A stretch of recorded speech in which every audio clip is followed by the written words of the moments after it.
I'm Alex Rodriguez. And I'm Jason Kelly. From Bloomberg, this is The Deal. Each week, you'll hear us in conversation with business icons. This show will explore deal-making across sports, media, and entertainment. That is a harsh lesson in business. Sports is not as simple as bringing a bunch of big names together. I didn't want to do another stomp you out speech. It opened up so many more doors. The show is called The Deal. Listen to The Deal. Listen to The Deal on Spotify. This episode is brought to you by Pepsi Wild Cherry. Pepsi Wild Cherry is bursting with delicious cherry flavor and a sweet, crisp taste that gives you more to go wild for. Getting wild may look different these days, but whether it's opting for a solo Friday binge watch or a big night out, everyone can indulge in their wild side with Pepsi Wild Cherry. Also available in Zero Sugar.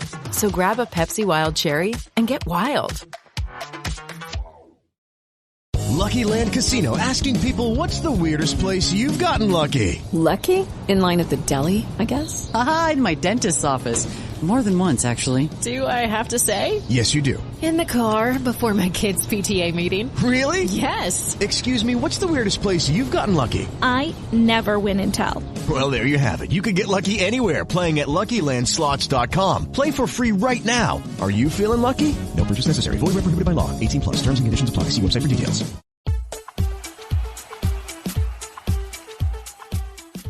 Hello and welcome to 1865, the Nottingham Forest podcast, and our match report following Nottingham Forest's 1-1 draw at home with Crystal Palace. In a few minutes, we'll go through the team news, we'll go through the match facts, and we will add our thoughts. But before I do that, welcome to you, Baz. Just sum up how you feel after what was quite a testing afternoon for the Forest fans.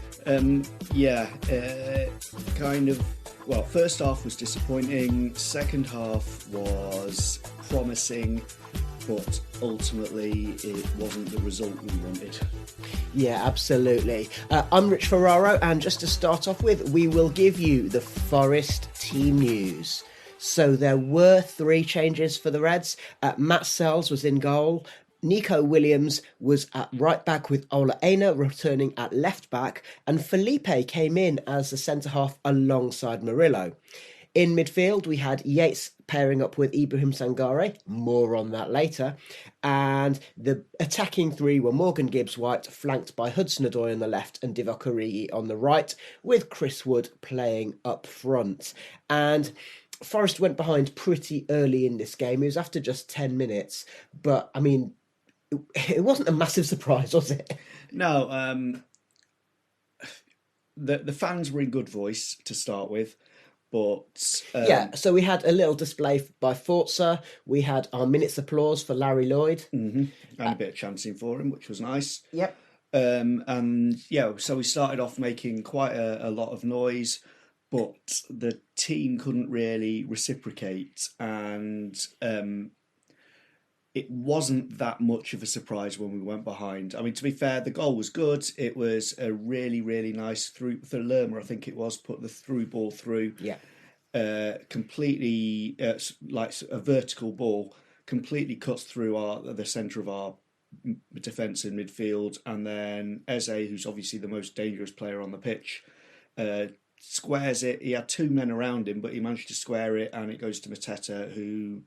still had a little bit to do, but comfortably put it past Sells. Yes, a centre forward shouldn't be missing from there. Yeah. And I would also add in there that Eze, as you mentioned, I mean, he was outstanding. He's shown why he is going to be a contender for the Euros. He is, I think, one of England's best attacking midfielders in a position where England have quite a lot of options at the moment. Yeah. And I think that.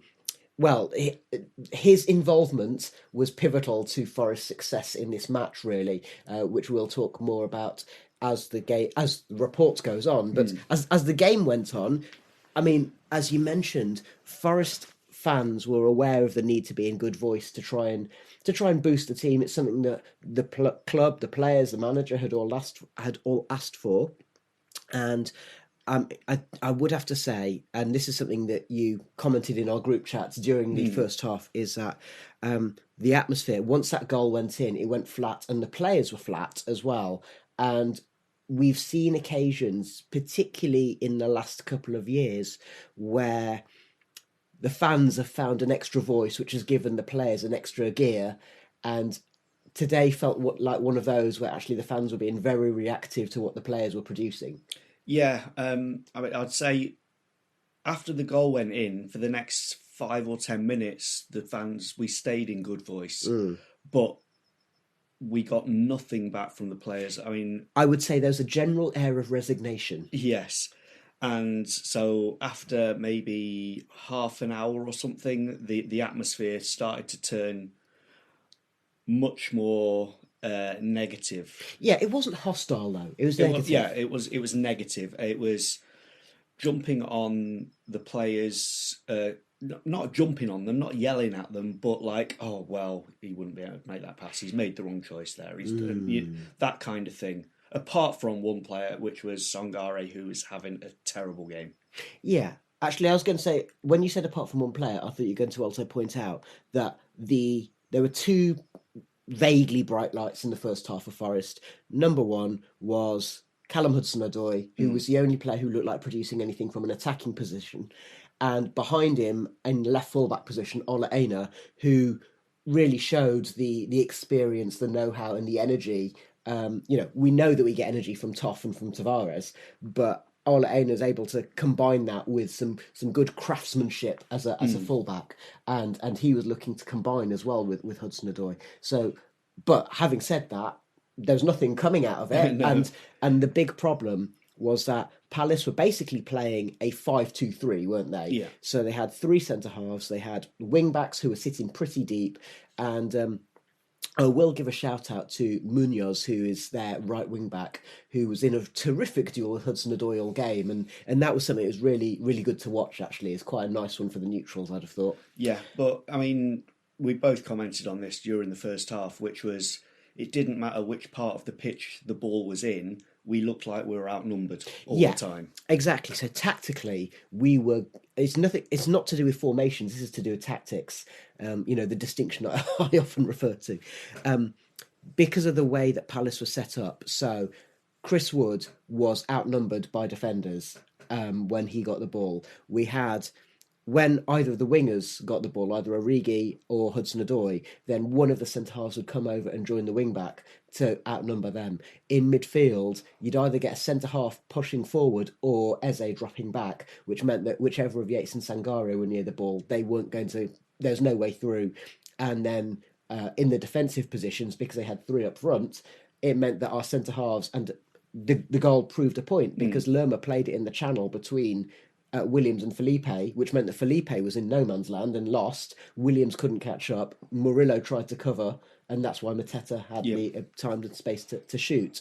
And then history almost repeated itself, because Adam Wharton, who Palace signed as a young player with a good deal of potential. And you know what? That's exactly what I thought watching him. He's a young player with a good deal of potential. And he played a defence splitter for Eze to try and go through. Williams was trying to put him off. He probably just about did enough, but Eze still got a shot away and Sells had to make a decent save. I thought Sells actually... another bright point would be Sells, because... his positioning and the way he came out for that was spot on. Yeah, it wasn't just... I mean... Positioning was the first bit, and then that classic thing of kind of staying big for as long as possible, which meant that he could parry it, and also did enough to not only parry it, but to put it in a position where when Mateta got the rebound, he couldn't do anything with it. Yeah. So yeah, I think we were doing well to be 1-0 down in that half, and even when Forest tried to go forward and we're hitting this wall of white shirts, you and I turned to each other and said, this is going to end up 3-0 to Palace, isn't it? There's nothing we can do going forward, and they're going to catch us on the break because they're good at it. Yeah, and that was the other thing. Yeah, we it's not like we weren't attacking. We were piling numbers forward, so we did look really, really shaky on the break when Palace went forward. Yeah. Let's talk about some of those issues that we've identified. I mean, for Palace tactically to kind of find ways to outnumber us in every position in the park is one thing, but it meant that Forest in midfield were getting... Yates and Sangare were having what I can only describe as an absolute nightmare. Both of them were completely overrun, and Yates, you know that sometimes he hasn't got the quality to be able to compete, but he'll keep plugging away. He looked a bit overwhelmed, but then I think that's also down to the fact that Sangare, he looks slow, ponderous, doesn't particularly look fit enough for the Premier League. He's come from the Dutch league where you get that extra yard of time and space, not only in terms of controlling the ball, but that extra yard to have a think about what you're going to do with it. There was only one contribution he made that was even vaguely positive in the first half, which was he managed to intercept what could have been a defensive pass through and take it off someone's toe. I think it might have been Jordan Ayew's toe. But the fact that that's a minor thing that many of you listeners won't even remember probably says it all. And the trouble is that because they were both playing badly, and actually they were making each other worse, because it meant that nothing was covered in the middle of the park. Nothing was covered in the middle of the park. There was no real options. The only way we could get the ball forward was down the wings, and they're playing a back five, so they had that covered. And yeah, we couldn't do anything in the middle of the park. Gibbs-White was lost because he couldn't get on the ball. So yeah, they just completely dominated the middle, and Sangare took the ire of a lot of people because, yeah, he kept on misplacing passes. He kept on dawdling on it and then having the ball nicked off his feet. Or when he did get the ball, his only option would be, the only thing that he could see to do with it was to play it backwards. So it was not a surprise when he was taken off at half-time. Yeah, so in the break... basically, we saw Alanga stick his shirt on, so we knew he was coming on. It was just a question of who was coming off, and everyone was going, well, probably Origi or Wood. Maybe Woody's picked up an injury again, or something like that. But we also knew that Sangare probably had to come off for his own sake as well as the sake of the team, to protect the player. And so we were a little bit surprised, and you said, oh, well, maybe they're going 4-4-2 then, stick Origi up front with Wood, stick Alanga on one wing, and then go for a flat midfield four. And actually, it wasn't that, was it? It was basically trying to play Alanga as a number 10, Origi still on the on the right-hand side, but Gibbs-White was dropping back a little bit. And it was one of those things that, to be honest, made absolutely no difference to our prospects. Well, I mean, I think we looked more... We didn't look quite as incompetent with the ball. Certainly, well, Gibbs-White is better at retaining the ball. Yeah. So the fact he was dropping a little bit deeper, I think you noticed with the major tactical change, which has nothing to do with that, which is what Yates was doing in the second half. So Yates went man-to-man with Eze. And I think that probably was the biggest difference, and it actually made a difference for us, because then they didn't have an outlet when they won possession again, and it gave us that little bit of extra space for Gibbs-White to actually use the ball. Yeah. So I'd say that first period of the second half, although we didn't really make any chances out of it, we looked much better than we did in the first half. I wouldn't quite go that far, but I understand what you're saying. Certainly, I think Yates on Eze was a pivotal decision, and I mean, Forest actually created a chance. So Hudson-Odoi did what he does. He got the ball on the left-hand side, cut inside, put a shot across the goal. Henderson had to make a parry. It was it wasn't an outstanding save, but it was a decent save that needed to be made, and he parried it again away out of danger. So that was something, and I have to say, I did like a blooming that we've had a shot. And then Eze, despite being man-marked, he did have a couple of moments, didn't he? And interestingly, both of those were when Yates was trying to break. And then there was one moment in particular, which came later on, but the timeline's not massively important for this. It came later on when Yates tried to break forward, and Will Hughes immediately, when the ball broke to him, without even looking, he just swept it forward to where he knew Eze would be, because he knew that Yates wasn't on him. Yeah. And luckily Nico was able to do enough. But there was also a slaloming run from Eze, which was...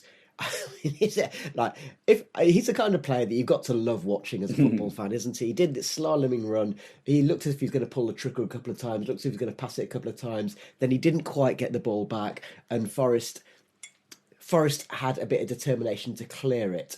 Now, we'll talk about that kind of thing in a bit more detail in a few minutes, but we also need to talk about the single most important change that happened, which was the substitution that took place on 60 minutes.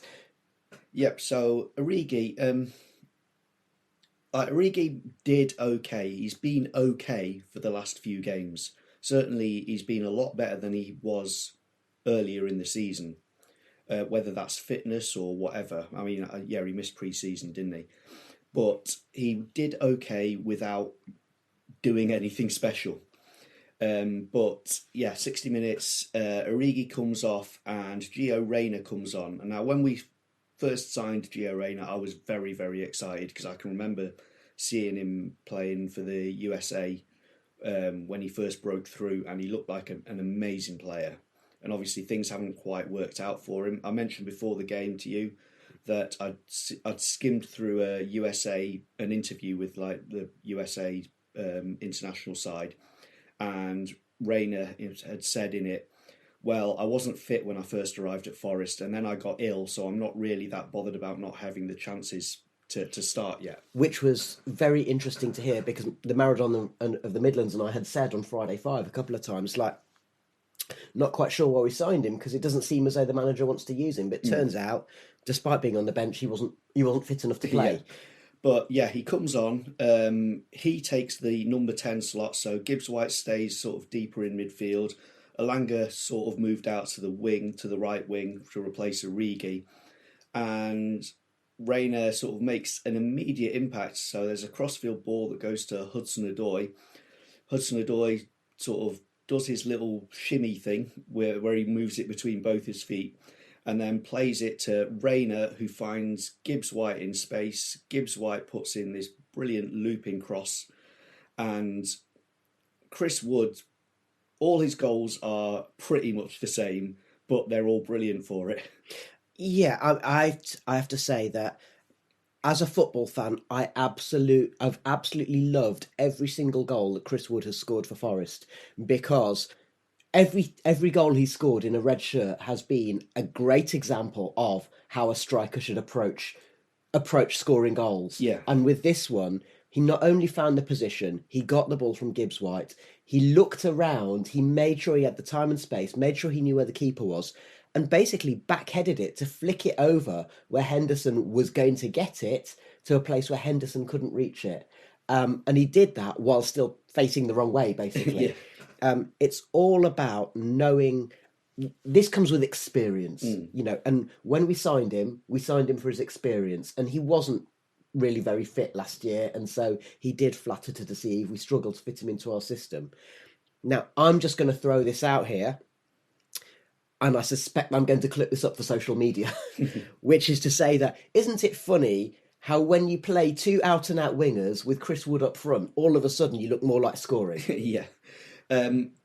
And, well, I mean, yeah, and the thing about, as you kind of hinted at there, it's all about positioning and awareness, being in the right place at the right time. And that's one of those things that if you're not, like, familiar with football, you're like, well, he's just lucky, or there wasn't anything to that. But actually being in the right place at the right time in that way takes absolute skill.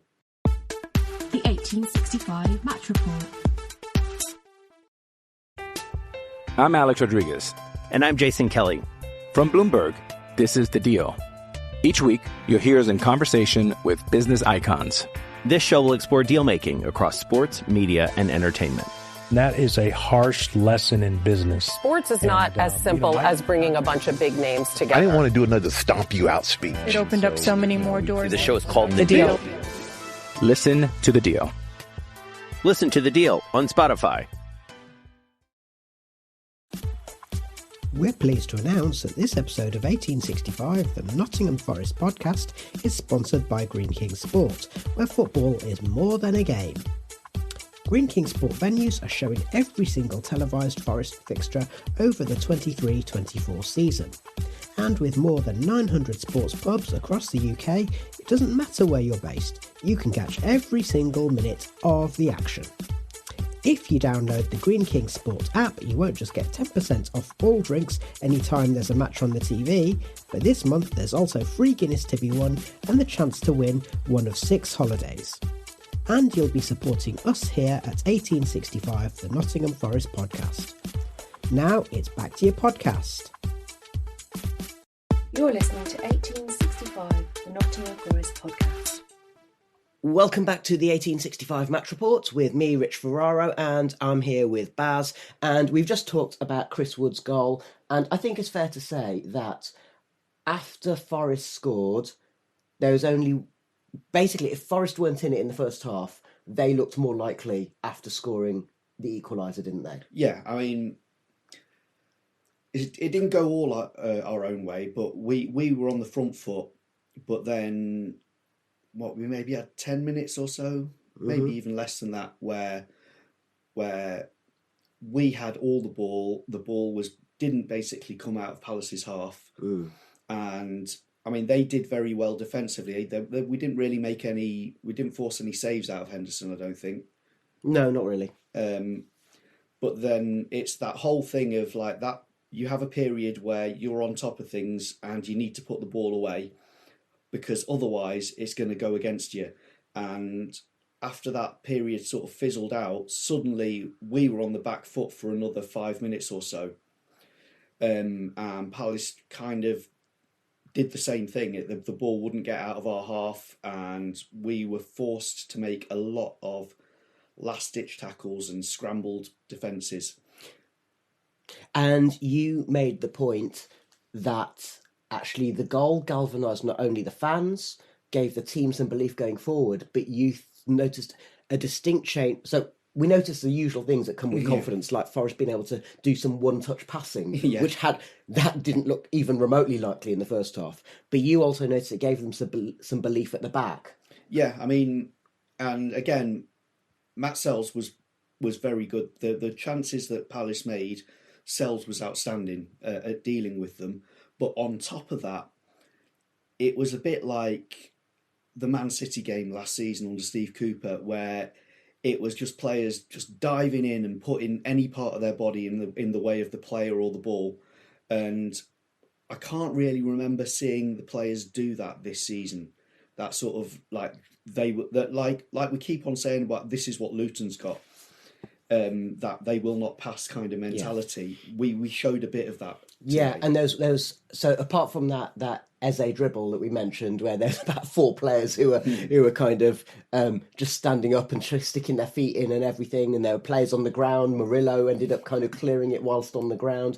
There's also a moment when Ryan Yates did peak Ryan Yates, really, didn't he? He kind of blocked it, he fell over, he managed to clear it while he was on the ground. There were a few tackles. Felipe had a yellow card, and he was lucky not to get one in the first half, and he absolutely deserved to get this one for taking one for the team, basically.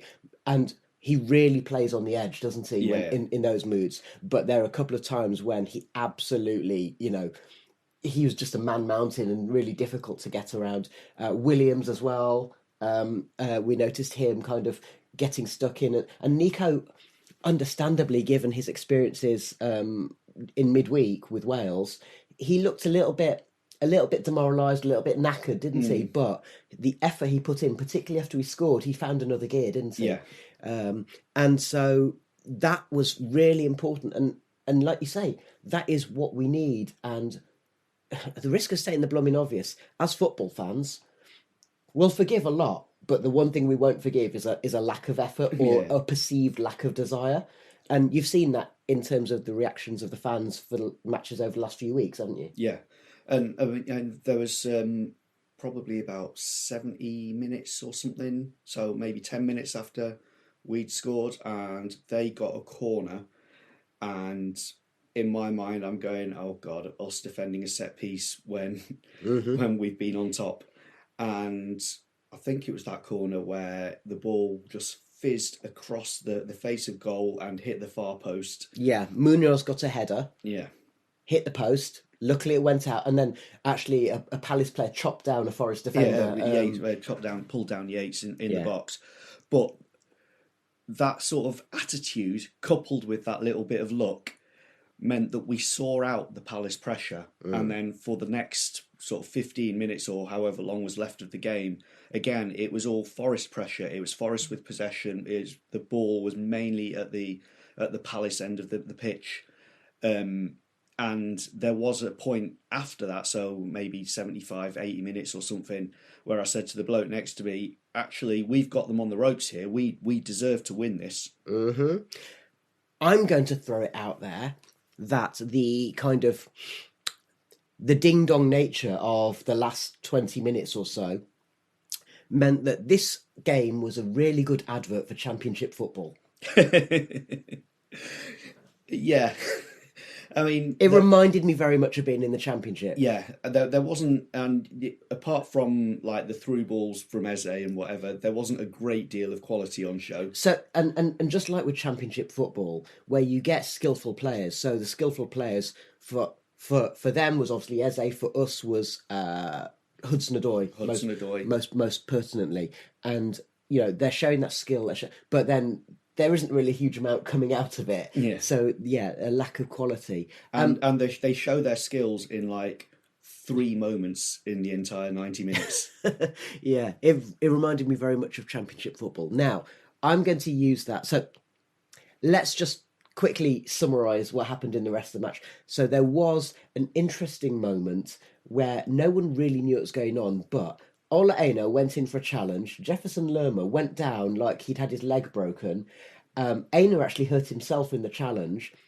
And then he made a point of getting up and going up to Lerma and making the point that wasn't acceptable, the way Lerma went down. And actually, the ref wasn't... I'm no fan of today's ref. There were moments, as always. I think the ref was generally fine at best. But I have some sympathy with the ref in this situation because he can't really give a yellow card to Lerma for diving because it probably was a foul, but Lerma did dive. Yeah. And he did exaggerate to try and get Aina in trouble. And then there was a moment where the ref kind of said, hold on. He was obviously listening to something in his ear. And then he called Lerma over. And I was saying, but he can't send him off for diving and he can't give him a yellow card by VAR, so what's the point? Yeah, and I'm assuming it was just, right, I know what you did, so don't do it again, or something along those lines. But it was, I think it was Yates or Gibbs-White was stood next to the ref when Lerma was getting that that message, and they looked incensed as well. Yeah, I think Lerma got away with one. And you and I had the conversation. I mean, we love defensive midfielders, and you and I had the conversation. Lerma, what a player. He's a great player. But as with so many, and I'm going to make a massive sweeping statement here, as with so many South Americans, hello Felipe, brilliant player, but then gets himself in trouble for no reason and kind of plays those games. So again, a player who plays on the edge a little bit. The reason that the ref wasn't the most popular person on the pitch wasn't necessarily for any decisions, but Palace were time wasting from the moment they scored in the 10th minute. Yeah. Ref wasn't even remotely interested, was he? No, and this is kind of weird because like at the start of the season where keepers were getting booked because they were urging that they were going to play it short, then looked around, saw everyone was marked, and then urged the team to move upfield so they could play it long, and then they were getting booked for that. Yeah. And then we were getting 10, 15 minutes of stoppage time at the end of the game.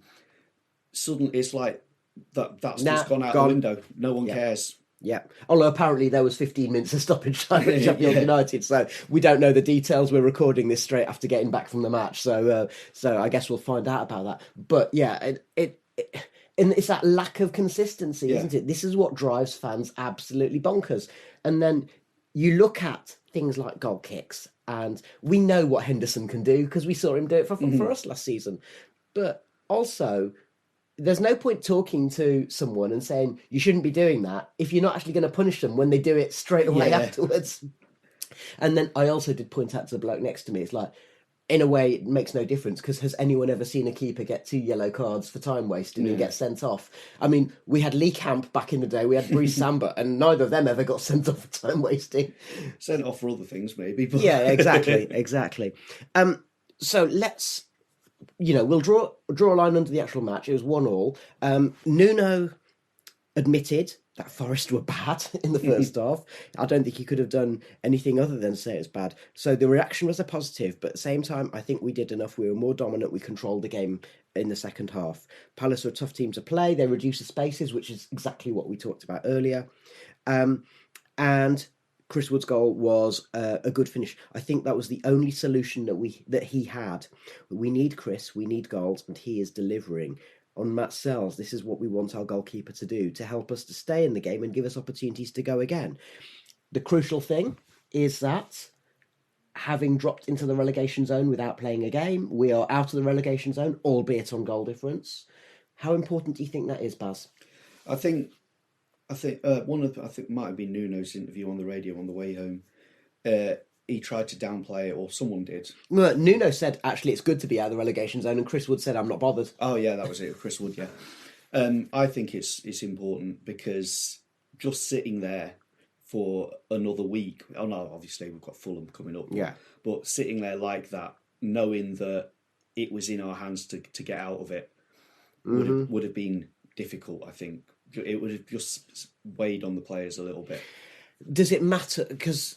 like many people, I was thinking to myself, from Palace and Fulham, we should be aiming for at least 4, maybe 6 points. So if we're going to get 4 points, well, we need to get a win on Tuesday. Is that something that you think will weigh upon the fans as well as the players' minds? I think it will weigh upon the fans, definitely. That's the thing, like what I was trying to get across in the group chat is at half-time was... The era of Steve Cooper is gone. That era where when the team are struggling, then the fans will give them that extra boost to take them over the edge. That's not the case anymore. And the first half in particular, it felt almost like the pre-Cooper, whether it was Houghton or Montagnier or one of those other... Martin O'Neill. Yeah, where if things aren't happening on the pitch... the fans get restless, and that seems to be the kind of feel at the moment. And obviously there's been maybe this is just down to the fact that there's been a 2-week break, but there's a bit of argument on social media about, is Nuno doing a good job? And of course it turns out that Forest are looking at other options anyway, because that's what Marinakis does. Well, to be fair, that's what every club should be doing. Yeah. You should have a succession plan no matter what happens. But I think, given the situation, I like, you look at Glasner, because obviously Glasner was rumoured to be one of those that Forest wanted to come. And you look at Palace, I didn't see any signs of a very distinctive style from them. Like Glasner's one of the Red Bull managers. They didn't look like a Red Bull kind of side. They've obviously been hit by injuries, and Elise and Eze have been in and out of the side because of the injuries and whatever. What's his face, the defender, he's out as well. So they're weakened, and so Glasner hasn't really had the chance to put his stamp on the side maybe. But if he'd come to Forest, it would be exactly the same. Yeah. And so the advantage, I think Nuno's kind of been playing with one hand tied behind his back, and I can't see anyone else doing a better job. And in our group chat, I made the point that if they were to remove Nuno, so when it was 1-0 down and looking pretty bleak, let's just say that it was getting a bit testy in the group chat. But I made the point that all that would happen is that would make us into this season's Southampton. 2 managers, neither of whom could keep us up, when actually the manager who is the one who's most likely to be able to galvanise the players, who's had control over the players coming in and so on and so forth, is the first manager who was in charge at the start of the season in the first place. Now, what I do think is interesting with Nuno, though, is because he comes across very softly spoken and very measured in his interviews. I was very, very surprised when I read that thing about him punching something when he found out about the deduction, because I wonder if he's not the same in the dressing room. No, I would imagine that. I'd imagine there's some steel behind there, and also remember he's a goalkeeper, so we all know about goalkeepers, don't we? Just to finish off today, just want to have a little thought. I mean, we've talked about Chris Wood. We've talked about how if you're going to play with Wood, I mean, I said to the bloke next to me, I've always thought throughout his career that Divock Origi is somebody who's been stealing a living a little bit, and I've not seen anything in a Forest shirt to change my mind on that. Why are we not playing two wingers? Why are we not playing Elanga and Hudson-Odoi either side? Because especially when we've got Wood up front, surely that's what we should be doing. Yeah, I mean, I would say you haven't seen Divock Origi in the last few weeks. He's been much, much better. But he's not a winger. He's not a winger, but like we were saying about Hudson-Odoi doing the little shimmies and stuff like that, Origi's been doing that. It's just he's not been capable of finishing and his positioning's not quite right because he's not a winger. But yeah, so if Elanga and Hudson-Odoi are both fit and we've got Wood up front, it makes perfect sense to me to play them. I would also say that I actually quite liked having Reyna behind. Yeah, and I think this is something that, you know, we touched upon the impact that the substitution made, but also Reyna playing as the number 10, I think I wouldn't be at all surprised if it's something that Forest turn to. I think Nico Dominguez, when the substitution was made at half-time, and it was Elanga coming on, playing as a number 10. I think Nico Dominguez might have been probably a little bit annoyed, yeah. But the other thing that I will say is, especially once we had the three of Hudson-Odoi, Reyna and Elanga behind Wood, in the first half, we noticed Wood dropping back, trying to touch the ball. And then after those substitutions were made, Wood barely touched the ball. But his game is not about touching the ball. It's about getting the ball to him in the right places so he can score a brilliant goal, a brilliant finish like he did. We should be doing that, shouldn't we? Yeah. And, I mean, the only thing with playing Reyna there is obviously then what you do with Gibbs-White.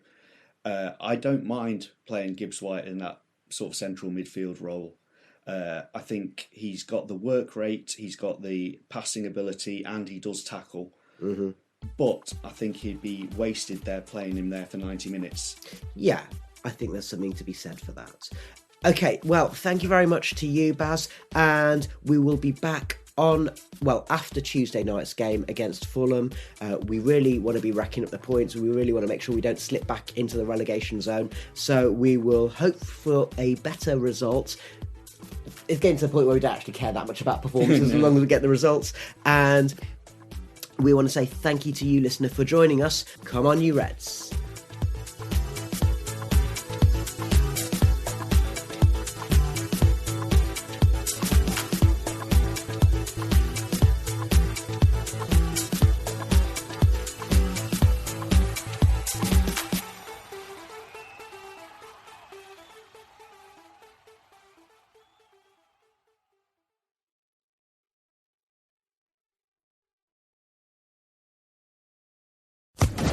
Social Podcast Network.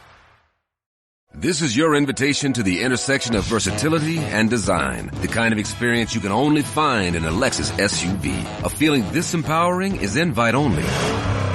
Fortunately, you're invited. Experience the versatility of the complete line of Lexus SUVs and some of the best offers of the year on select models at the Invitation to Lexus sales event, now through April 1st.